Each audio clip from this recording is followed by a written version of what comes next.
Welcome to MaidTV.com. What is your name and nationality? Hi, good day. I'm Elsie Inpit Valdovi. I'm 45 years old, married, and I'm a Filipino. What kind of job are you looking for?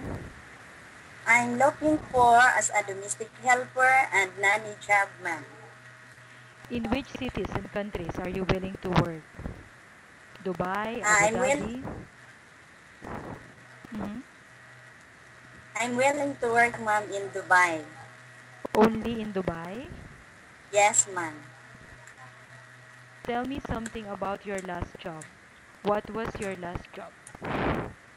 Okay. I worked in Hong Kong since 2006 until Mhm. 2010 as a nanny of 6 months old baby girl.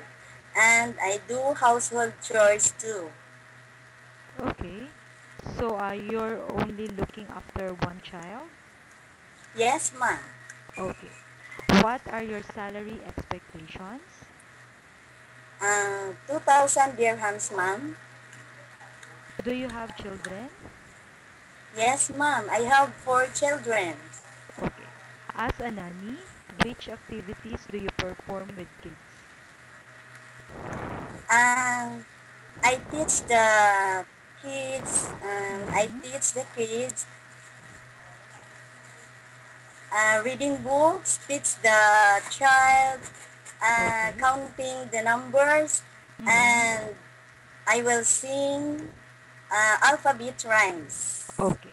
If the baby is crying, what will you do to calm him down? Okay. If the baby is crying, I will change the diaper to the baby and I do first aid and especially I will call to my employer too. If the baby is crying, you will check the diaper and you will check if she's hungry. Okay? Yes ma'am, yes ma'am. Okay. If one of the children accidentally hurts himself, what are you going to do? Ah, I'm going to do to the children, I do first aid Mm-hmm. and especially I call to my employer. Okay. As a housemaid, which task will you perform every day in the house?